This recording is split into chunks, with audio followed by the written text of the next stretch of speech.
So welcome to this edition of the Native News Update on this Monday, January 18th. I'm your host for today's program, Paul Demain.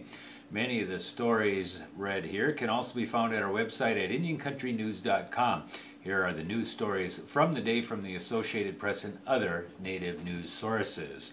A federal judge in Great Falls, Montana has kept in place a ban on motorized travel in the Rocky Mountain Front's Badger Two Medicine region, while a lawsuit on the issue moves forward. The U.S. Forest Service implemented the ban in October of last year as part of a new travel plan. The Montana Trail Vehicle Riders Association and other groups have sued over the plan, contending it's unconstitutional. They asked U.S. District Judge Sam Haddon to lift the motorized travel ban until the lawsuit is settled, but Haddon has denied the request. Supporters of the travel plan says it will protect the land from damage caused by illegal vehicle travel and protect sites that are historically and culturally important to the Blackfeet tribe and reservation.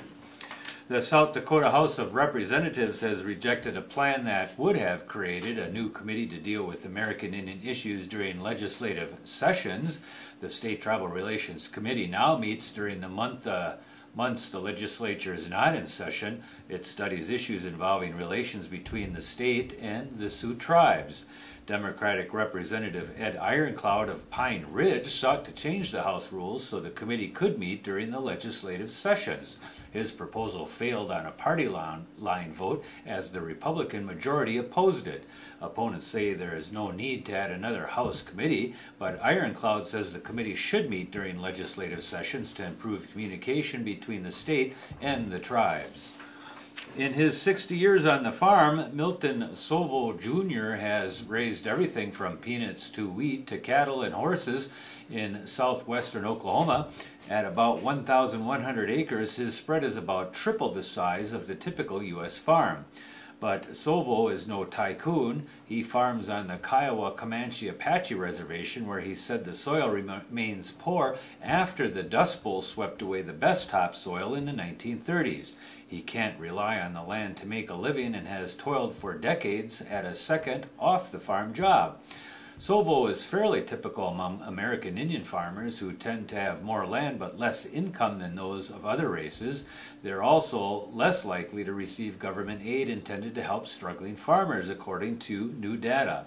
The last census found stark differences between the nation's 80,000 Indian farmers and those of other races. The typical American farm is 400 acres, but the typical American Indian farm average about 1,400 acres. Their farms average about $40,000 a year in sales compared to $135,000 for farms overall, but relatively few get government aid. Only 13% compared to 40% of white farmers. Sovo said that although farming has not enriched him, he is perfectly fine with his way of life because he and other native farmers aren't always trying to make the most money possible off the land. Said Sovo, "We've always been taught to leave things for our children, use only what we need now." The new Lumbee chairman has promised to pursue full official recognition from the federal government for the tribe. The Fayetteville Observer reported that Purnell Sweat was sworn in January 14th in a ceremony of about 500 people attended at the Southwestern North Carolina Agricultural Center in Lumberton. Sweat replaces Jimmy Goins, who served 6 years as the leader of the 50,000-person tribe. Goins was barred by the tribe's term limits from seeking re-election. Sweat promised to address elder care, education, housing, and federal recognition. He urged tribal members who have had a history of infighting to work out their differences and stick together. The Mashantucket Pequot Tribal Nation is spending millions to retool its power system, generating electricity while heating and cooling Foxwoods Resort Casino. The tribe in eastern Connecticut says it will start testing the $34 million project this spring and will bring it online in June of this year. Initially, it is expected to provide nearly 60% of the tribe's electrical needs and heat and cool the casino. Two 10,300 horsepower jet engines will power the system, which will convert natural gas into electricity and steam. The system is designed to produce 15 megawatts of power and burn cleanly and efficiently while easing demand on the regional power grid. The new system is expected to cut the tribe's electricity bill of $24 million a year. Charlene Jones, a former tribal councilor and chairwoman of the tribe's utilities authority, says it should pay for itself within 3 years. The Coeur d'Alene tribe is building a memorial to honor members who served in the military. The memorial will be built at the trailhead of the Trail of the Coeur d'Alenes. Officials say the project is expected to be finished in May or June of this year. Coeur d'Alene Tribal Chairman Chief Allen said the tribe has a proud tradition of serving the country. The memorial will be 2 8-foot granite columns with an interpretation of the Steptoe battle and a life-size statue of a tribal warrior riding a horse. The memorial will include the names of fallen Coeur d'Alene tribal members. On this special day, we remember the legacy of both Martin Luther King Jr. and his work for humanity.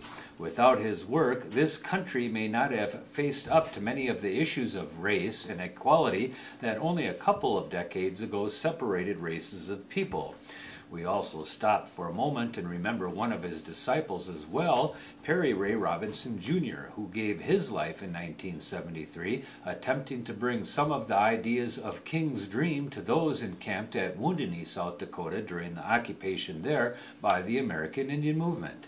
There in 1973, Robinson would not pick up a gun during a battle with FBI agents and U.S. Marshals, and therefore he was fingered as an alleged informant by AIM leaders.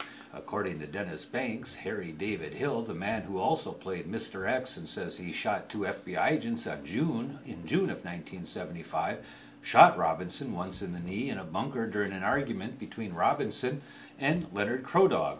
Robinson was later brought to the Wounded Knee Clinic, pushed into a closet, and bled to death from gunshot wounds to both knees, according to AIM members who were inside Wounded Knee in 1973.